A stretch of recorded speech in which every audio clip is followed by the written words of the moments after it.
روح تڑپ رہی ہوگی رانی شہید بے-نظیر بھٹو کی اور ذوالفقار علی بھٹو کی، جن کا آئین کو اس طریقے سے مسخ کیا ہے ان کے اپنے لاڈلے نے. تو ساری دنیا جانتی ہے جس فسطائیت کا ثبوت ماشاءاللہ اس حکومت نے اور حکومت کی جو اسٹیبلشمنٹ ہے، جس طریقے سے انہوں نے کھلے ننگے ہو کر، آپ نے بہت صحیح کہہ دیا کہ شرم حیا نام کی چیز کوئی رہی نہیں ہے، کوئی یعنی انتہا ہو گئی ہے. یہ تو میرے خیال میں ضیاء الحق نے بھی ایسا کام نہیں کیا تھا. ہم نے تو ضیاء الحق کا دور بھی دیکھا، ضرور کوڑے مارے اس نے پابا سلاسل کیا، اس نے پھانسیاں دی، لیکن اس نے بھی یہ کام نہیں کیا تھا جو ماشاءاللہ اس وقت موجودہ ریکارڈ توڑ رہے ہیں. یہ گینیز ورلڈ ریکارڈ میں لکھا جائے گا ان کے خلاف.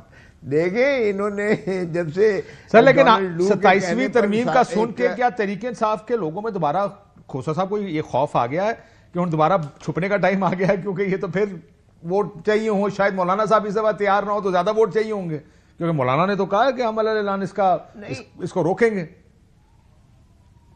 اور نہیں کاشف، ایک بات تو یہ ہے کہ یہ لکھ لو، یہ 27ویں ترمیم کبھی نہیں پیش کریں گے. یہ انہوں نے شدنی ضرور چھوڑی ہے، اور یہ ماشاءاللہ دو بڑے جو ایک تو روح تڑپ رہی ہوگی رانی شہید بے-نظیر بھٹو کی اور ذوالفقار علی بھٹو کی، جن کا آئین کو اس طریقے سے مسخ کیا ہے ان کے اپنے لاڈلے نے، اور ماشاءاللہ انہوں نے اسپیئر ہیڈ کیا سارا.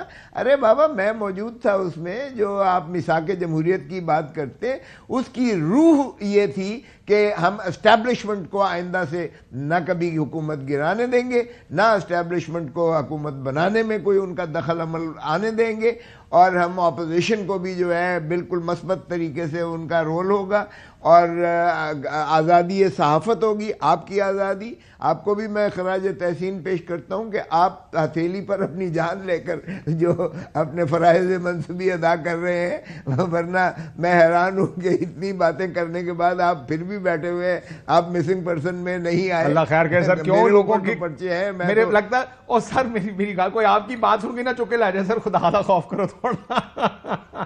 وہ کہنا چاہتا ویسے تو گیریزن اسٹیٹ، ویسے کاشف یہ گیریزن اسٹیٹ بن چکی ہے.